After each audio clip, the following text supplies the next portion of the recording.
नमस्कार, आप देख रहे हैं न्यूज इंडिया। मैं हूं आपके साथ पूजा मोहन पांडे। बिहार की राजधानी पटना में गोली चलती है और वो भी मंत्री के घर के ठीक सामने। वीवीआईपी रोड, सीसीटीवी से भरा हुआ इलाका, मुख्यमंत्री उप मुख्यमंत्री के बंगले, उसी सड़क पर फिर भी अपराधी आए, लूटा, गोली मारी और फरार हो गए। पोलो रोड पर मंत्री अशोक चौधरी के आवास के सामने लुटेरों ने एक युवक से लूट की कोशिश करी। विरोध किया गया तो गोली चला दी। युवक घायल हो गया और अपराधी रफू चक्कर यानी कि फरार।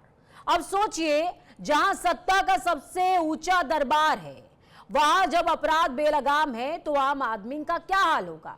मुख्यमंत्री से लेकर नेता प्रतिपक्ष तक जिनका घर इसी सड़क पर है, उनके सामने आम जनता पर जानलेवा हमला हो जाता है।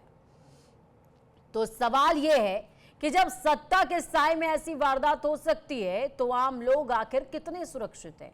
क्या बिहार में अब अपराध का ही वास्तविक शासन है? क्या पटना की सड़कों पर कानून का नहीं, लुटेरों का राज है? और सबसे बड़ा सवाल, जब गोली वीवीआईपी इलाके में चल रही है तो सिस्टम कहां था, सो रहा था?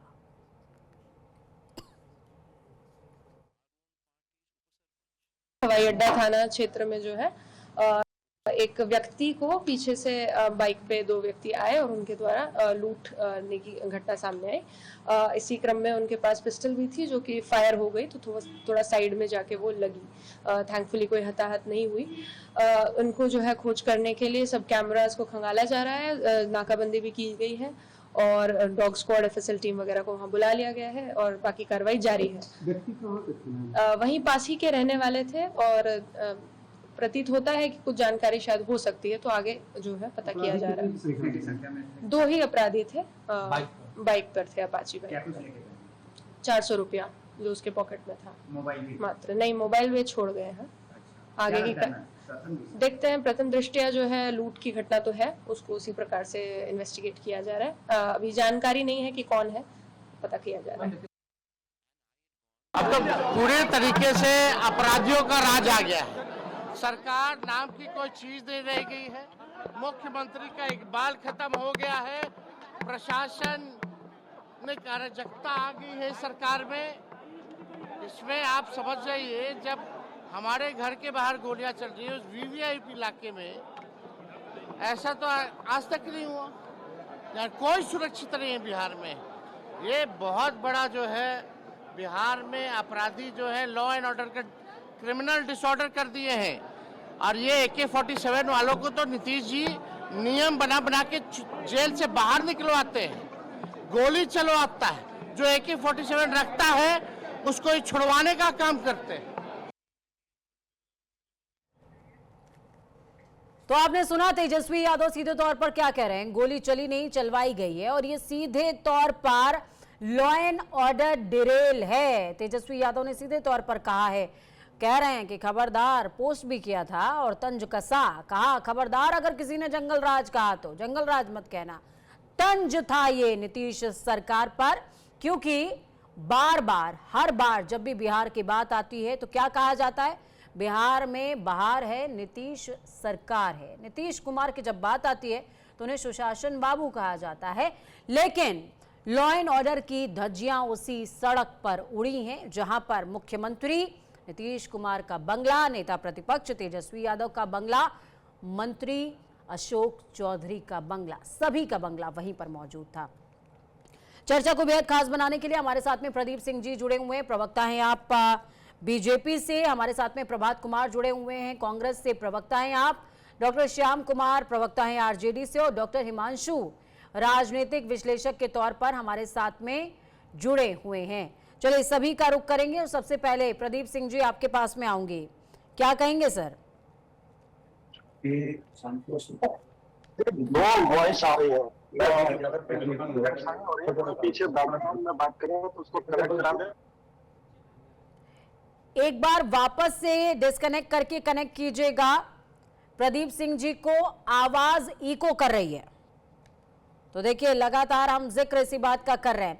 हालांकि अभी एक दिन पहले ही बिहार के जो डीजीपी हैं उनका एक बयान सामने आता है, डीजीपी का बयान सामने आता है जिनका नाम विनय कुमार, उन्होंने कई सारे आंकड़ों के साथ में ये कहा कि बिहार में अब अपहरण से लेकर लूटपाट तक, हत्या से लेकर राहजनी तक तमाम जो मामले हैं उनमें कमी दर्ज की जाती है।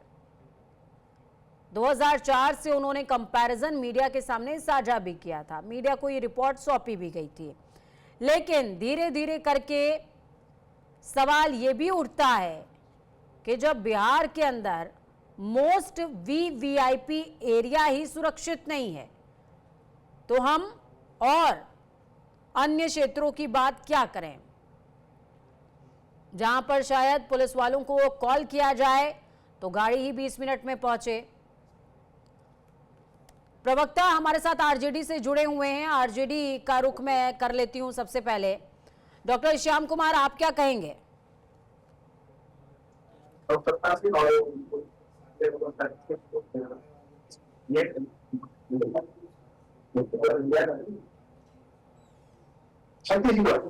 छत्तीसगढ़ में सर, आपकी आवाज भी बहुत क्लियरिटी के साथ नहीं आ रही है। मैं वापस से रुक करूंगी आपका। प्रभात कुमार जी, मेरी आवाज आ रही है? मेरी आवाज आ रही है? बिल्कुल आ रही है, बोले सर, बोले। बस नहीं, इस पर देखिए, आपने जो विजुअल चलाए हैं वो अपने आप में क्लियर है, इसमें कुछ नहीं कहना है। अब बिहार की राजधानी पटना के भिभिया इलाके की जब इतनी दुर्दशा है तो दूर दराज इलाकों में क्या स्थिति होगी आप इसका आकलन कर सकती। इसका सीधा कि अपराधियों के हौसले बुलंद हैं, वो अपराधी पे लगाम है, उनका सत्ता का डर नहीं, सीधे जिम्मेदारी जो मुख्यमंत्री की होती है, लॉ एंड ऑर्डर की सिचुएशन होती है। हम वहाँ एक विरोधी दल के नाते भी हमारी एक नैतिक जिम्मेदारी है, एक संवैधानिक जिम्मेदारी है कि सरकार को इस तरफ ध्यान दीजिए। लेकिन सरकार खुद ही मनमाना है, अचेत अवस्था में है, तो अब क्या करें, किससे क्या बात करें, इसके वक्त का इंतजार कीजिए। महीना में बिहार की जनता को राहत मिलने वाली है और हम सामाजिक न्याय से लेकर कानून व्यवस्था में सबको ठीक करेंगे, ये हम बिहार की जनता को आपके माध्यम से विश्वास दिलाना चाहते हैं। ठीक है, डॉक्टर श्याम कुमार सीधे तौर पर कहते नजर आए कि बिहार की जो मौजूदा स्थिति है वो दयनीय है। प्रभात कुमार कांग्रेस से हमारे साथ में जुड़े हुए हैं। प्रभात कुमार जी, स्वागत और सवाल क्या कहेंगे, पहली प्रतिक्रिया इस घटना के बाद? पूजा जी, बहुत बहुत धन्यवाद आपका कि आपने इस ज्वलंत मुद्दे को आज की प्राइम डिबेट में जगह दी। मैं चूंकि बिहार से आता हूं इसलिए खासकर आपको धन्यवाद दे रहा हूं जी। बिहार की जो ताजा स्थिति है, अभी आपने डीजीपी महोदय का जिक्र किया, विनय कुमार जी का जी, तो मुझे ऐसा प्रतीत होता है कि डीजीपी महोदय प्रशासनिक पदाधिकारी न होकर के सरकार का प्रवक्ता बन के बात कर रहे हैं। 2004 से पहले भी तो कोई डीजीपी होंगे ना पूजा जी, और ये भी डीजीपी हैं। इनको तो ये बताना चाहिए था कि हमने प्रशासनिक व्यवस्था में आमूलचूल सुधार किया और उस सुधार पर वार्ता करनी चाहिए थी। अपने कार्यकाल की बात करते बहुत अच्छा लगता, लेकिन दूसरे से कंपैरिजन करना, इसका मतलब आप सत्ता और विपक्ष में थोड़े हो डीजीपी साहब। आपका काम है प्रशासनिक व्यवस्था को सुचारू रूप से चलाना, जो कि चलाने में आप असमर्थ दिख रहे हो। पटना के नोज, हार्ट ऑफ पटना है, वो हार्ट ऑफ बिहार कह लो आप उसको, क्योंकि पटना कैपिटल है बिहार की। वहां पे सरेआम गोलीबारी, और फिर भी आपको लगता है कि मैं ना कहूं कि ये जंगल राज है। चलिए, जंगल का भी एक कानून होता है पूजा जी, पंचतंत्र तो पढ़ा होगा विष्णुदत्त शर्मा जी का, आपने भी, मेरे जो साथी यहाँ बैठे उन्होंने पढ़ा होगा जी। वहां भी जंगल के कानून की बात होती है। यहाँ तो उस कानून से भी एक कदम आगे हो गया। यहाँ हमारे चीफ सेक्रेटरी साहब की धर्मपत्नी महोदया महिला आयोग की मेंबर बन जाती है। ये हालत चल रही है ब्यूरोक्रेसी की बिहार के अंदर, नौकरशाही क्रम पे। एक बार बीजेपी से प्रतिक्रिया ले लेते हैं। 5 सेकंड पूजा जी, लास्ट कर रहा हूँ पूजा जी, लास्ट कर रहा हूँ, 5 सेकंड लीजिए। सत्ता का जो इकबाल होता है ना, वो बिल्कुल बिहार के अंदर से खत्म हो गया। नीतीश कुमार जी बिल्कुल अचेतावस्था में है और बिहार सरकार भी पूर्णतः अचेतावस्था में है। मैं बिल्कुल दावे के साथ कह सकता हूं, जिसका प्रमाण आपने आज पोलो रोड में देखा है। ये चलती हुई। ठीक है, प्रदीप सिंह जी, आप क्या कहेंगे? सीधे तौर पर प्रभात कुमार जी और पूरी की पूरी कांग्रेस, आरजेडी सभी कह रहे हैं कि लॉ एंड ऑर्डर वेंटिलेटर पर जा चुका है, क्या कहेंगे सर? नमस्कार, बहुत धन्यवाद। मुझे ऐसा लगा किसी साथी वक्ता के बैकग्राउंड की आवाज आ रही थी और आपके बैक एंड स्टाफ की कोई कमी नहीं थी, तो बहुत इसको। दूसरी बात पूजा जी की मैं शुरू से जोड़ नहीं पाया, तो जो बाकी वक्ताओं ने क्या बोला है वो मेरे संज्ञान में नहीं है, लेकिन जो कांग्रेस के मित्र जो अभी उन्होंने बोला है, तो कांग्रेस तो कई सालों से कई दशकों से वहां से सरकार में नहीं है, तो उनको मैं क्या बोलूं और उनको मैं क्या समझाऊं। तो उनके जायज प्रश्न है, ये बड़ी अच्छी बात है, कम से कम वो आए और बोले कांग्रेस को लेकर के। देखना ये होगा कि चुनावी वर्ष है, कितने विधायक उनके चुनाव लड़ते हैं और कितने लोग जीत के आते हैं। पहले तो आज की घटना के बारे में बोल लीजिए सर। कांग्रेस जी। पे चर्चा नहीं है प्रदीप भाई, बिहार के लॉ एंड ऑर्डर पे चर्चा है। पूजा जी इस तरह से अरे भटकाने वाले लोग हैं पूजा जी। प्रभात जी सर मैं बैठी हुई हूँ, प्रभात जी मैं बैठी हुई हूँ, थोड़ा सा मेरी काबिलियत पे थोड़ा सा भरोसा कर लीजिए सर, मैं आपको निराश नहीं होने दूंगी या किसी को भी निराश यहाँ नहीं होने दूंगी, पूरा भरोसा है। प्रदीप जी बोलिए। पूजा जी ये मतलब जिस प्रकार से इन्होंने सीन क्रिएट किया बहुत ही बढ़िया सराहनीय है। इन्होंने अपनी आवाज उठाई, विपक्ष का काम है आवाज उठाना, और बड़ी बढ़िया आवाज उठाई। पता नहीं कि तब लोग कहाँ थे, शायद मैं तो पैदा नहीं हुआ था या बहुत छोटा रहूंगा, प्रभात भाई भी बहुत छोटे रहे होंगे, जब अपहरण की घटनाएं होती थी और मुख्यमंत्री आवास से उसका बार्गेन और उसकी मांगबंदी होती थी। नहीं सर कोई एक एग्जाम्पल ये भी दे दीजिए कि मुख्यमंत्री आवास के बाहर गोली चल गई हो और 400 रुपए के लिए गोली चल गई हो, दो बाइक सवार आए वीवीआईपी एरिया में। सर इसको मुझे नहीं लगता है कि किसी तरीके से डिफेंड किया जा सकता है। वीवीआईपी एरिया में दो मोटरसाइकिल सवार आते हैं, 400 रुपए उससे लूटे जा रहे हैं एक युवक से, वो मना कर देता है कि मैं ये अपने 400 रुपए नहीं दूंगा और उसको गोली दाग दी जाती है, लुटेरे फरार हो जाते हैं। ये मुझे नहीं लगता कि कभी इस तरह का इंसिडेंट सामने आया होगा। नहीं पूजा जी आप आंसर तो कुछ एक्सपेक्ट कर रहे हैं ना, ये आपने ही बता दिया कि डिफेंड करने वाला मामला नहीं है। निश्चित तौर पर हम सरकार में हैं तो हम तो अपनी बात रखेंगे ना। मैं बिल्कुल आपसे उत्तर की अपेक्षा कर रही हूं। नहीं पूजा जी निश्चित तौर पर डिफेंड करने वाला मामला नहीं है, लेकिन ये घटना आज की है, जितनी मेरी जानकारी है उस हिसाब से इस पे क्या पुलिस को ये पुलिस या किसी भी संवैधानिक संस्था को ये पता होता है कि यहाँ वारदात होने वाली है, तो क्या वो चुप बैठेंगे? अगर वारदात हो जाती है तो उसके बाद क्या होता है? उसके बाद कानून अपना कोर्स ऑफ एक्शन लेता है कि नहीं लेता, या छोड़ देता है ठीक है भैया तुम्हारा 400 रुपया लुटने से बच गया, तुम जाओ, और जो बाकी लोग हैं अभी आप लूटने में सफल नहीं रहे। अब वो अपराधी की तो कोई पार्टी या कोई जाति होती नहीं है। हमारा संविधान तो यही कहता है कि अपराधी की न कोई पार्टी होती है न कोई जाति होती है। तो ठीक है, उसी एनालॉजी पे पूजा जी फिर से बैकग्राउंड नॉइज आने लगी। कौन है जो चर्चा में नहीं रहना है तो जाए, दूसरी बात करें करें, इस तरह से डिस्टर्बेंस नहीं आना चाहिए। मैं अपनी बात नहीं रख पा रहा हूँ। बोलिए। मैं ये बताना चाह रहा हूँ पूजा जी कि कानून अपना काम करेगा, वहाँ पे उस मामले की जांच होगी। अब इसको लेकर के स्कीम क्रिएट करना, या आप चाहते हैं कि और भी अपराधियों को आप प्रेरित करना चाहते हैं, इसी राज्य में है आप भी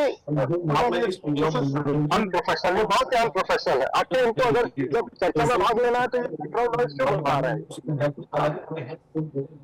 सर मेरे ख्याल से जितने लोग स्क्रीन पर हैं उनमें से कोई भी नहीं बोल रहा है सर।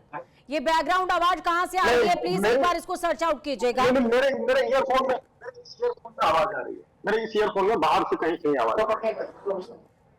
बाकी लोगों को म्यूट करा दें तो थोड़ी मेहरबानी होगी। तो पूजा जी मैं ये कह रहा था कि निश्चित तौर पे सरकार अब उसके आगे की कार्रवाई करेगी। कोई सरकार हाथ पे तो हाथ रख के बैठेगी नहीं, थोड़ा धैर्य रख ले, अपराधियों को पकड़े जाने दे, तो दूध का दूध और पानी का पानी हो जाएगा। ठीक है डॉक्टर हिमांशु जी, मैं आपके पास आ रही हूँ जी, बोलिए सर। प्रदीप जी बोलिए, अपनी बात पूरी कीजिए। पूजा जी मैं कह रहा था कि जांच पूरी हो जाने दीजिए, ये भी पता चल जाएगा कि अपराधी किस जाति का है और किस पार्टी का। अरे जाति पे आ गए, बस मैं वेट कर रही थी सर कि बीजेपी जाति पर कब आती है। चलिए हमारे साथ में डॉक्टर हिमांशु भी जुड़े हुए हैं, राजनीतिक विश्लेषक हैं। डॉक्टर हिमांशु आपका बहुत स्वागत है। स्वागत के साथ सवाल, चूंकि राजनीतिक विश्लेषक हैं आप पैनल में, तो आपकी जिम्मेदारी बहुत बड़ी है सर। जनता बहुत जिम्मेदारी के साथ आपको सुनना चाहेगी और मुझे लगता है निष्पक्षता के साथ आप बोलेंगे भी। मैं आपसे समझना चाहती हूं कि आज ये जो घटना घटित हुई है, क्या 2004 के दौरान जिस तरीके की घटनाएं घटित होती थी, जैसा कि जिक्र प्रदीप जी ने भी किया है, उन घटनाओं से इस घटना का कंपैरिजन कुछ हो सकता है क्या? और दूसरा, इस घटना के आप वास्ट इंपैक्ट को कैसे देखते हैं सर? जी, मेरी आवाज आ रही है? बिल्कुल क्लियर आ रही है सर, क्रिस्टल क्लियर, बोले। जी, बहुत बहुत धन्यवाद। देखिए, दो बातें हैं। अपराध और राजनीति आवश्यक तौर पे एक चीज नहीं है।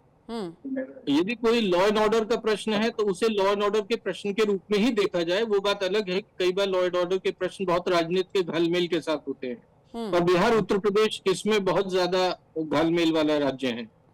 यहाँ कोई भी चीज निरपेक्ष होकर के सापेक्ष में ही देखी जाती है, निरपेक्ष होकर नहीं देखी जाती है। लेकिन 2004 से आज 25 में तुलना जो है कई मायनों में थोड़ी हो भी सकती है, नहीं भी हो सकती है।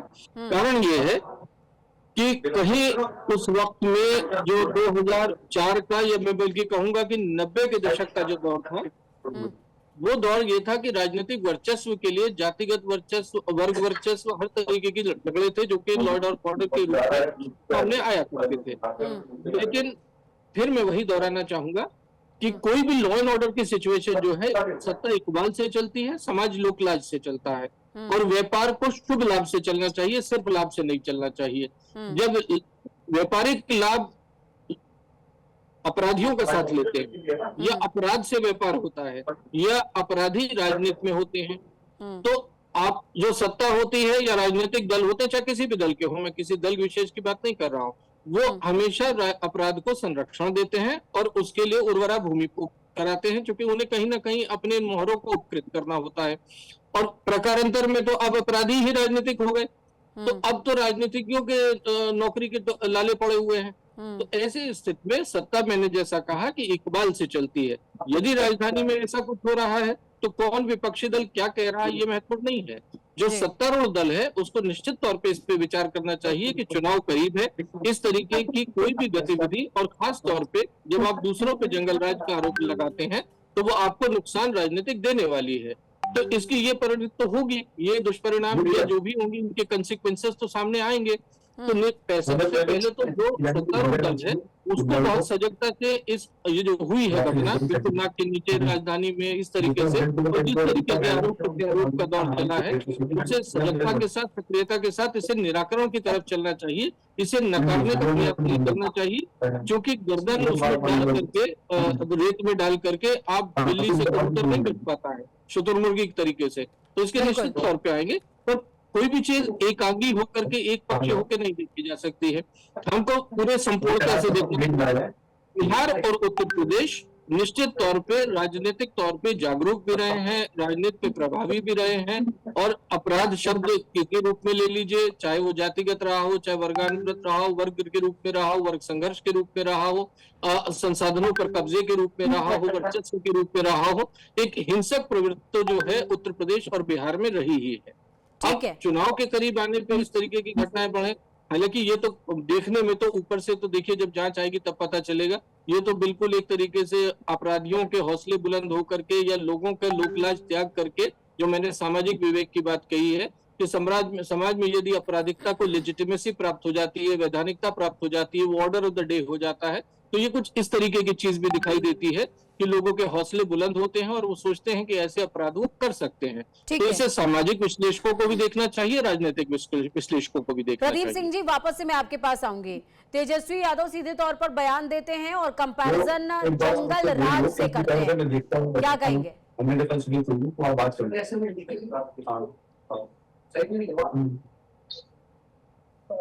अब देखिए पूजा जी, पता नहीं आप सोच रहे हो कि मैं डक करने की कोशिश कर रहा हूँ, लेकिन वाकई अब पता नहीं क्या प्रॉब्लम है, मेरी तरफ तो कोई नहीं है।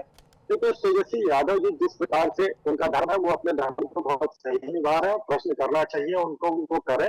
और ये तो जैसे जैसे चुनाव नजदीक आएगा और उनके आरोप लगेंगे, अभी एक आरोप लगा जिससे जो लागू तो साक्षात कमाल भी था। हमेशा गरीब मजलूमों और पिछड़ों की बात करने वाले किस प्रकार से अपमान उन्होंने किया था, या उनके घर से जिस तरह की तस्वीरें आई थी, वो सारे देश ने देखा है। तो क्या उनको नैतिक सवाल कर सके? अभी तक कोई वापस नहीं आए और कुछ भी नहीं आई। मैं काफी बताओ से आपके माध्यम से विनती करना चाहूंगा कि भाई अपना माइक म्यूट कर दें अगर आप ना बोल रहे हो, क्योंकि दूसरे को परेशानी हो रही है। मैं मेरे लिए प्रॉब्लम होगी। तो पूजा जी, जो तेजस्वी जी ने जो प्रश्न पूछे हैं अभी उनको केवल प्रश्न पूछने का अधिकार हमारे देश में सभी को है, लेकिन जो पुराने उनके प्रश्नों के उत्तर अपेक्षित है उनके जवाब अभी तक नहीं आए। थोड़ा सा उनको पूछना चाहिए कि तो जवाब वो भी दे दें तो ज्यादा अच्छा रहेगा।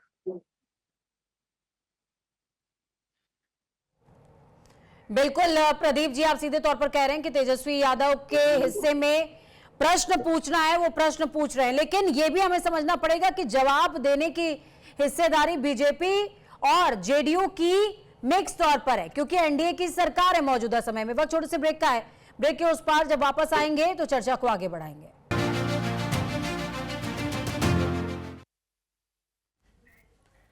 ब्रेक के बाद एक बार फिर से आप सभी का स्वागत है। लगातार बिहार में जंगल राज का जिक्र कर रहे हैं कि किस तरीके से एक घटना वीवीआईपी इलाके में घटित होती है, जिसके बाद सवालों के घेरे में लॉ एंड ऑर्डर भी है और सरकार भी।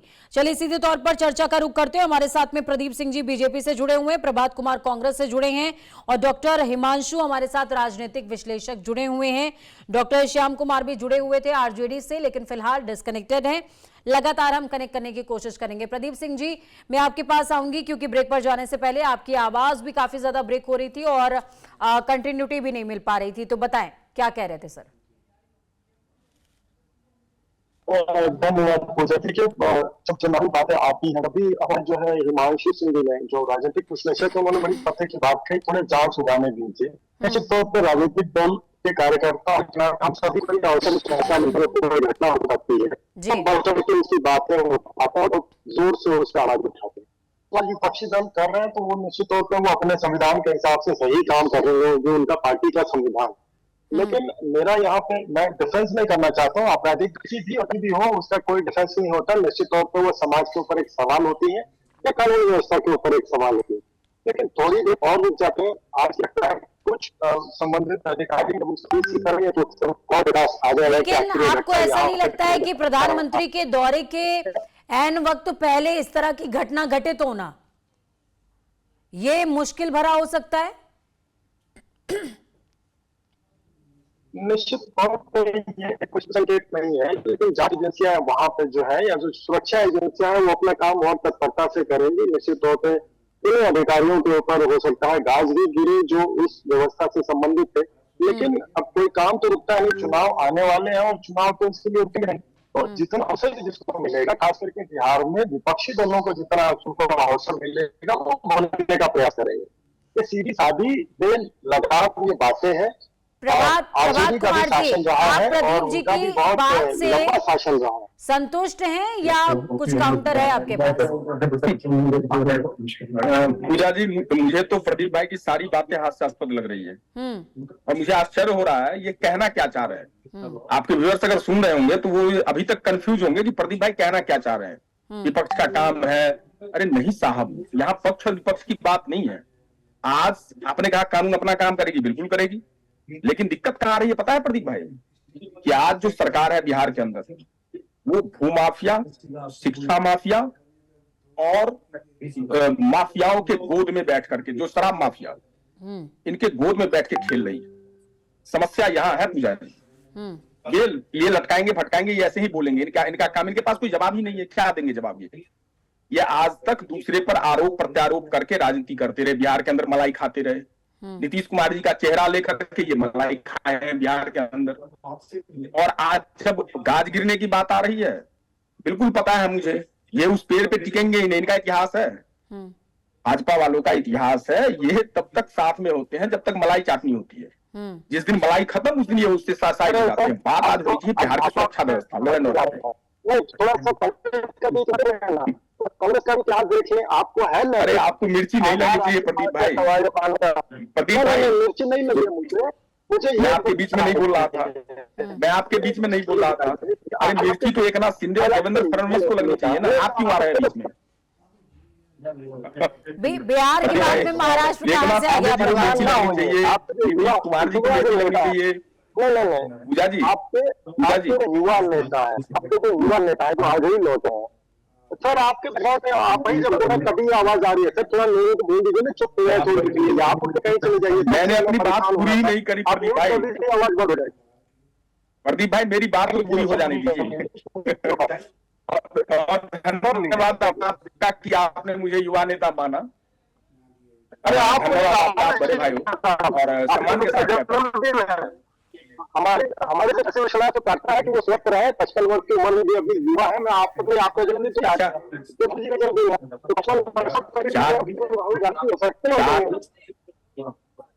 तो 4,000 किलोमीटर जो पांव पैदल हिंदुस्तान। लेकिन मैं एक विषय नहीं समझ पा रही हूँ, प्रदीप सिंह जी, आप कह रहे हैं कि इस घटना की जांच होगी, घटना के बाद जो दोषी होगा उसके खिलाफ कार्रवाई होगी।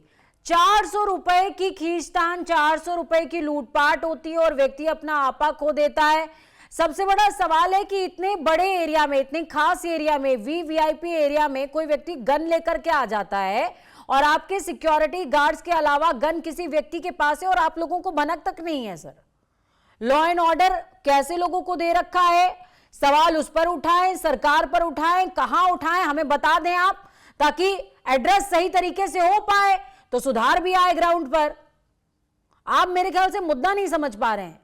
400 रुपए के लिए गोली चल गई है, आप इसमें क्या जांच बैठाइएगा?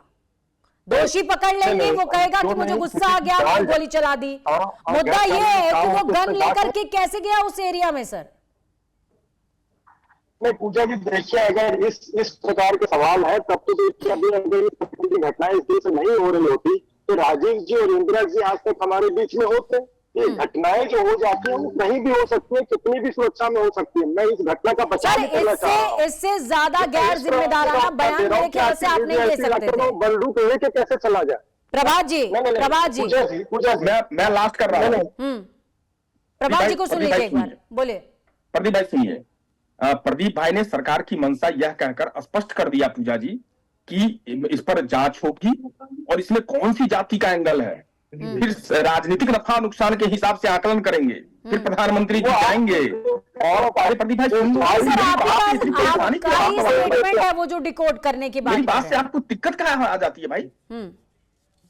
मैं ये कह रहा हूं प्रधानमंत्री जी पटना जाएंगे और आपको बता दूं मैं पूजा जी, इससे पहले 15 में जब प्रधानमंत्री जी पटना गए थे, प्रधानमंत्री जी की स्पीच चल रही थी और उसी समय पटना में बम फूटा था। याद कीजिए, प्रदीप भाई को याद नहीं होगा, नए नए भाजपा में लगता है।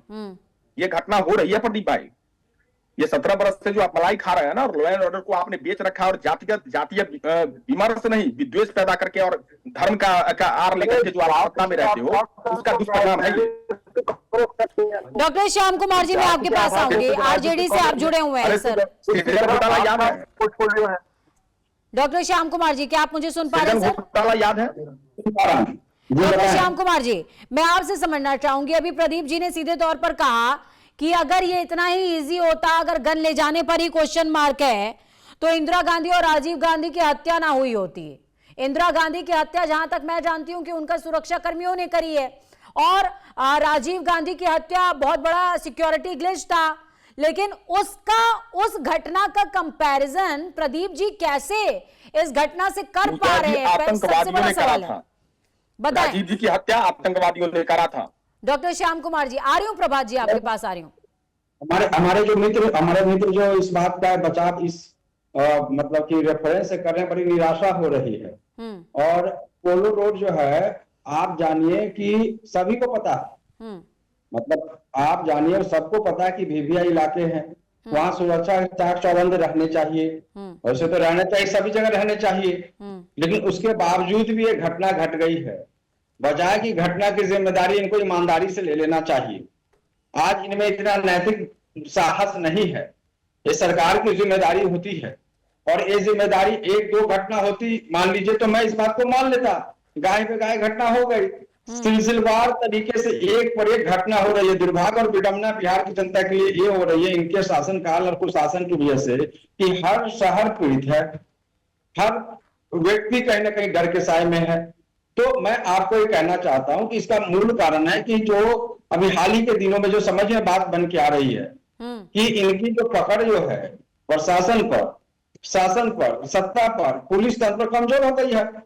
अब इसके राजनीतिक कारण भी आपको मैं बताना चाहता हूं। अगर आप इसको और गहराई में पड़ताल करेंगे तो जो ये राजनीतिक कारणों से भी, ये ताबड़तोड़ जो पाला बदलने से भी कहीं ना कहीं जो मुखिया होता है कार्यपालिका होता है, जो इसकी बड़ी जिम्मेदारी होती है, उसकी साख गिरती है।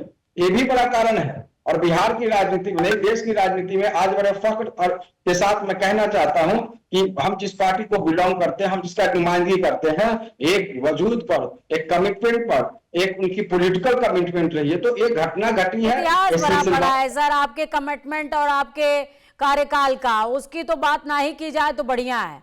प्रभात जी कुछ कह रहे हैं, प्रभात जी बोलिए। आप सुनिए ना पूजा जी, आप अरे सर उसकी बात ना ही की जाए तो बढ़िया है। पर विमर्श करना चाहे हम तैयार हैं। उस दौर की घटनाएं और इस दौर की घटनाएं में कुछ जमीन और आसमान का अंतर है। आप उन घटनाओं को किसी दिन चर्चा कर लीजिएगा, अगर आपको करना है उसके लिए मैं बिल्कुल कर लीजिएगा। लेकिन ये जो घटनाएं, जो आपराधिक घटनाएं, ये सुनियोजित घटनाएं घट रही है, बालू माफिया से लेकर शराब माफिया, ये घटना, इसके कई कोण है। अगर इसकी जांच सही से हो गई तो आपको पता चलेगा कि इसमें कितना सुनियोजित तरीके से हो सकता है ना, कहीं कहीं सत्ता के गलियारों में भी इसकी धमक हो। आप इन घटनाओं को एनसीआर का डेटा देखिए ना। एक बार उनसे समझ लेते हैं। सुनियोजित तरीके से घटनाएं घटित हो रही हैं, ये जिक्र डॉक्टर श्याम कुमार जी ने किया है, आरजेडी ने किया। पूजा जी प्रदीप जी आपके पास आ रही हूँ। नहीं ठीक, बोलिए प्रभात जी पहले आप बोलिए। हाँ, मैं ये कह रहा था, प्रदीप भाई ने आदरणीय राजीव गांधी जी की हत्या और आदरणीय इंदिरा गांधी जी की हत्या को इस घटना से जोड़ दिया। तो मैं इनको बता दूं कि वो दोनों घटनाएं देश की अखंडता, संप्रभुता और देश की सुरक्षा के लिए हुई थी। और राजीव जी को भी आतंकवादियों ने मारा था और इंदिरा जी को भी आतंकवादियों ने, जो खालिस्तानी आतंकवादी है, वो उन्होंने मारा था। इससे पहले भी एक आतंकवादी ने इस देश में घटना करी थी, उसका नाम नाथुराम गोडसे था। जिसका पूजा किसका आदरणीय है वो देश जानता है, और राष्ट्रपिता की हत्या करी थी। रुकिए, सुरक्षा चूक की बात आती है। कहाँ लिखा है राष्ट्रपिता, कहाँ लिखा है, कहाँ लिखा है? मोदी से पूछ लो प्रदेश नहीं, ये कांग्रेस के राष्ट्रपिता हो गया, हो ही नहीं सकता, राष्ट्रपिता नहीं, ये भाजपा का प्रवक्ता हो ही नहीं सकते। पन्ने में क्या भाजपा का प्रवक्ता ऑफिशियल तौर पर कह रहा है कि राष्ट्रपिता नहीं है महात्मा गांधी? पूजा जी बात करिए, किस जगह लिखा है महात्मा गांधी राष्ट्रपिता? मैंने किस बात लिखा है महात्मा गांधी राष्ट्रपिता? लिखा है? प्रदीप जी आप चर्चा को किस दिशा में लेकर जाना चाह रहे हैं, मैं समझ नहीं पा रही हूँ। पूजा जी क्लियर कीजिए, ये महात्मा गांधी को राष्ट्रपिता मानते हैं नहीं मानते? सर ये नहीं मानते, प्रदीप जी नहीं मानते। ये बोर्ड से बात आपके पास अरे गोडसेवादी सोच के लोग हो सर। ठीक है प्रदीप जी मुझे नहीं लगता कि आपको इस तरह का जवाब देना चाहिए था। चलिए डॉक्टर हिमांशु, मैं आपके पास आऊंगी, मैं आ रही हूँ सर, आपके पास आ रही हूँ। और जब मैं आऊँ आपके पास तो महात्मा गांधी पर चर्चा नहीं होगी सर, चर्चा जिस मुद्दे पर हो रही है उसी पर होगी। डॉक्टर हिमांशु बोलिए, प्लीज। नहीं, इन्होंने राष्ट्रपिता का अपमान किया है, इन्होंने राष्ट्रपिता का अपमान किया, इनको माफी मांगनी पड़ेगी। सर थोड़ा सा धैर्य बोलिए। जी राष्ट्रपिता का अपमान किया है, नहीं तो मैं डिबेट छोड़ के चला जाऊंगा। राष्ट्रपिता का अपमान किया है, इनको माफी मांगनी पड़ेगी। ये गोडसेवादी सोच के लोगों को माफी मांगनी पड़ेगी। राष्ट्रपिता होंगे, आपके संविधान में कहाँ लिखा है? नहीं, संविधान में कहा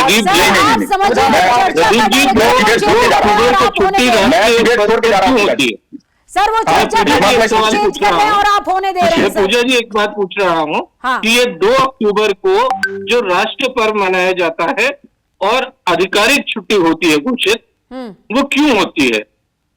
मेरे ख्याल से एक लॉ एंड ऑर्डर की सिचुएशन के ऊपर इस तरीके की आपत्तिजनक टिप्पणियां करना इस देश के गिरते हुए विमर्श और इस देश की गिरती हुई नैतिकता का परिचायक है। मैं माफी के साथ चाहूंगा प्रदीप जी को माफी मांगनी पड़ेगी, माफी मांगनी पड़ेगी, अपने शब्द वापस लेने चाहिए।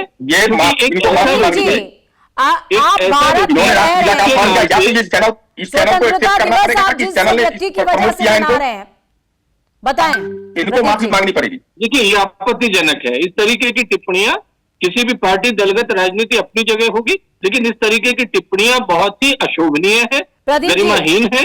और ये राष्ट्रपिता आप मानते हैं नहीं मानते विषय नहीं है। 2 अक्टूबर को राष्ट्रीय पर्व होता है इस देश में। इस तरीके की आप बातें गरिमाहीन कहेंगे तो मेरे ख्याल से आप अपने दल का भी कोई वो नहीं बढ़ा रहे हैं, मान नहीं बढ़ा रहे हैं। हो सकता है कल आपके सर्वश्री मोदी जी ही आपको धमकाते हुए मिले।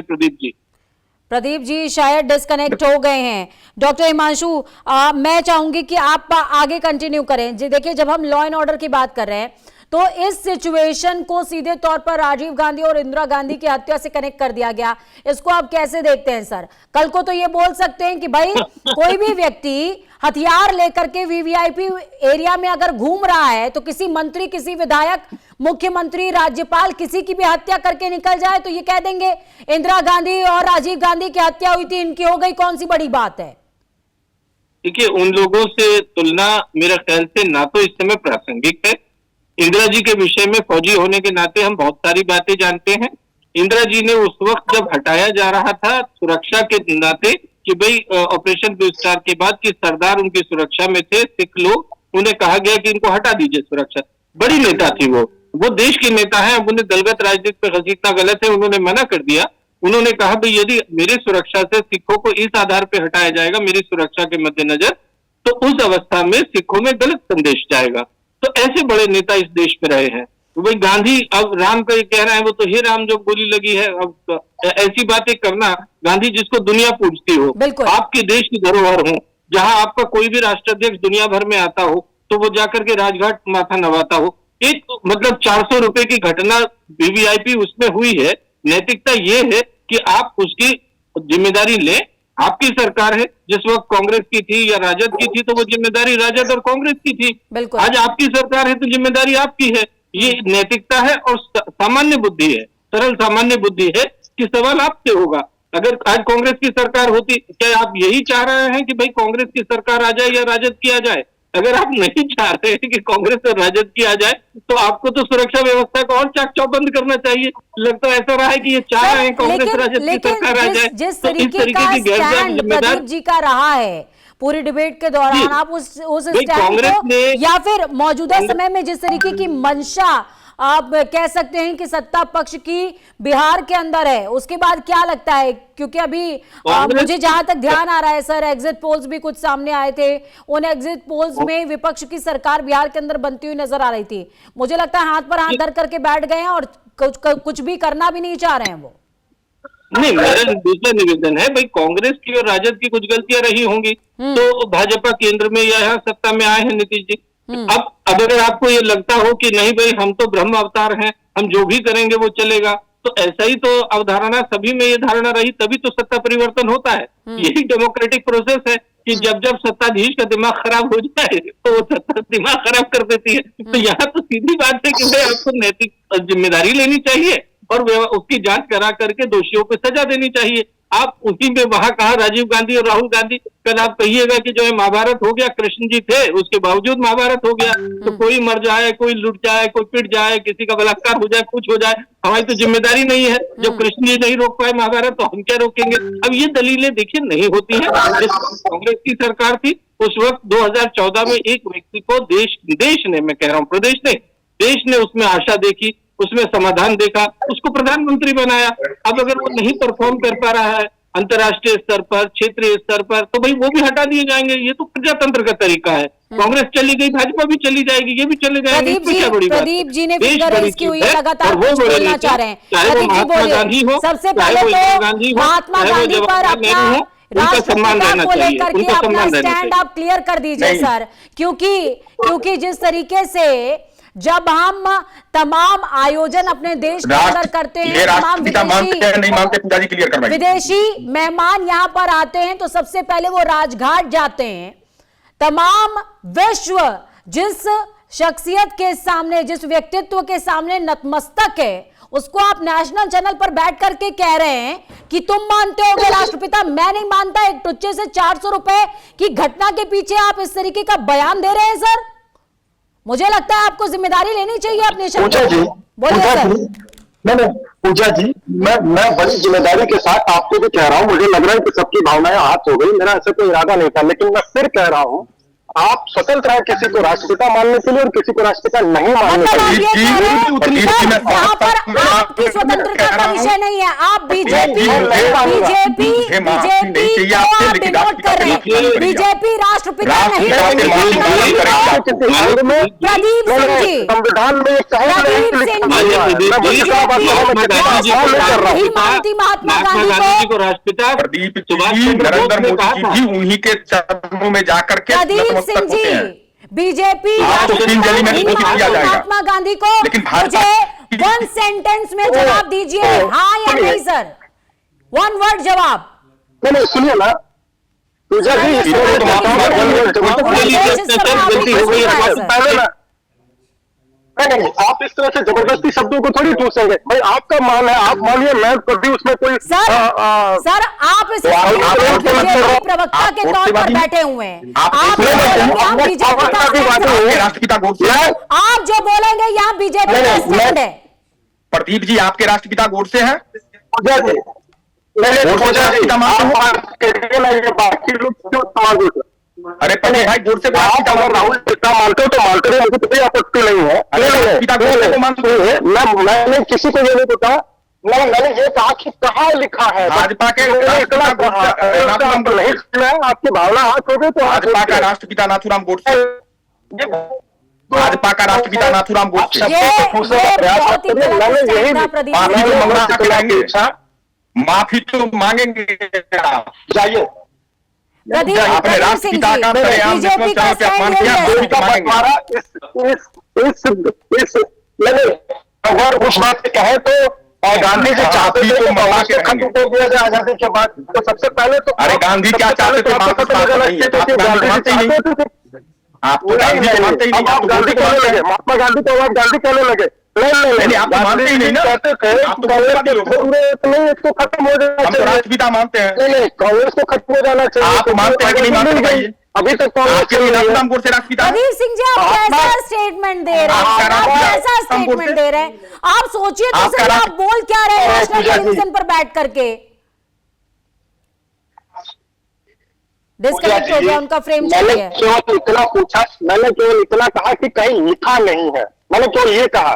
अगर उनको मानना माने, वो स्वतंत्र है। क्या मेरी अभिव्यक्ति की स्वतंत्रता नहीं है क्या, या मेरे विचारों की स्वतंत्रता नहीं है? ये बताएं बीजेपी मानती है कि नहीं मानती सर? नाथूराम गोडसे आपके राष्ट्रपिता हैं? एक मिनट पूजा जी, आप इसको पार्टी से क्यों जोड़ रहे हैं? जब चर्चा को इतनी दूर आप यहाँ पर प्रदीप सिंह को सर बीजेपी के प्रवक्ता बनकर के आप यहाँ पर बैठे हैं सर, बीजेपी के प्रवक्ता के हैसियत से एक आदमी सवाल करे। पूजा जी, एक आदमी सवाल करे, कोई दो आदमी सवाल करेंगे। प्रभा जी शांत हो जाइए, प्रभा जी शांत हो जाइए। नहीं, शांत होने का सब्जेक्ट ही नहीं है। आप बिल्कुल शांत नहीं होगा। ये नाथूराम गोडसे को राष्ट्रपिता मानते हैं? डॉक्टर ये गांधी जी के हत्यारों को राष्ट्रपिता मानते हैं? प्रभा जी थोड़ा सा धैर्य रखिए सर, थोड़ा सा धैर्य रखिए। बिल्कुल नहीं सुनूंगा, बिल्कुल नहीं सुनूंगा। ये स्पष्ट करें, किसको मानते हैं आप? नाथूराम गोडसे को राष्ट्रपिता मानते हैं? महात्मा गांधी को अरे गांधी जी क्या चाहते हैं? गांधी जी को आप मानते हैं तो गांधी जी चाहते थे कि कांग्रेस खत्म हो जाए। मानते हैं या महात्मा गांधी? नहीं, किसी को राष्ट्रपिता नहीं मानता। मैं महात्मा गांधी को राष्ट्रपिता, का संविधान है राष्ट्रपिता, ये संविधान है देश का, और ये संविधान से चलता है। संविधान मानिए ना, आप स्वतंत्र। मैंने कब कहा आप क्या मत मानिए? मैंने कब कहा आपकी मत मानिए? मानते रहिए, फोटो लेके दिन भर घूमिए। प्रदीप जी, समाज लोकलाज से चलता है, लोक मर्यादाओं से चलता है, लोकमत से चलता है। घटना हो जाती है, बंदूक लेकर इंदिरा गांधी को मार जाए, राजीव गांधी को मार जाए, बातों को कोई क्या कर लेगा? देश को कल बनाता सर नहीं यहाँ है, पर यही बाइक सवार को कमजोर करता है। इन्हीं बाइक सवारों ने अगर किसी मंत्री को मार दिया होता। इतना तो पढ़ लिख करके बिल्कुल संविधान पहले है। प्रदीप जी, पटना की सड़क पर वीवीआईपी एरिया में इन्हीं बाइक सवारों ने किसी मंत्री को मार दिया होता, यह घटना 400 रुपए पर आधारित ना होती। फिर भी आप यही कहते हैं राजीव गांधी और इंदिरा गांधी को कोई गोली लेकर के आया, मार करके चला गया, तो हम क्या करें? आपके मंत्री को मार जाता तो आप क्या कहते हैं? पूजा जी, जांच हो जाने दीजिए ना। पूजा जी, जांच हो जाने दीजिए। क्या पता वो फ्रेंड हो, मारने वाला फ्रेंड हो। कांग्रेस और आरजेडी दोनों का हाथ तो इस चुनाव के चलते इस अव्यवस्था को फैलाने में, तो जांच हो जाने दीजिए ना। उस पर इतना हाइपर होने की जरूरत नहीं है, और मैंने कोई असंवैधानिक बात नहीं कही है। जांच हो जाने दीजिए, आखिर प्रक्रिया क्या होगी? जांच के बाद ही सत्य सामने आएगा ना। सर, आप राष्ट्रपिता नहीं मानते महात्मा गांधी को, आपके क्षेत्र में, आपके अधिकार क्षेत्र में घटना घटित हो जाती है तो आप दूसरी घटनाओं का एग्जांपल दे देते हैं। प्रश्न पूछने के लिए प्रश्न पूछने के लिए बार बार प्रश्न पूछने से उत्तर नहीं बदल जाएंगे। तो पूजा जी, मैं कह रहा हूँ ना, आप सुनिए मेरी बात को, कि इसकी जांच हो जाने दीजिए।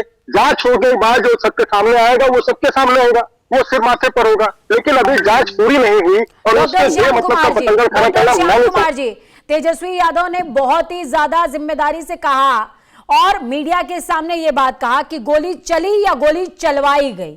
अब यहाँ पर प्रदीप जी बैठे हुए, वो कह रहे हैं कि जांच हो जाने दीजिए, क्या पता आरजेडी और कांग्रेस का ही हाथ निकल आए, क्या कहेंगे? नहीं देखिए, अब इनसे अब क्या ही कहें इन पर। जब एक घटना होती तब तो मैंने अभी थोड़ी देर पहले आपकी ही कार्यक्रम में कहा, जिलावार घटना का उनका लिस्ट निकालिए, तो ये पहली घटना है, पटना की पहली घटना है। घरों में जाके गोली मार दे रहे हैं, आपको पता है ना, कुछ दिन पहले घटना है। और जनवरी से अब तक अगर लिस्ट निकाल लीजिए आप, तो कितनी घटनाएं हैं। तो एक इसका मैं कारण बताता हूँ क्या क्या हो रहा है सियासी गलियारों में। क्या हो रहा है कि अभी हाल में आयोग बने हैं, अब अंतिम इनके दौर है, अब जिसको जो लेना है ले ले।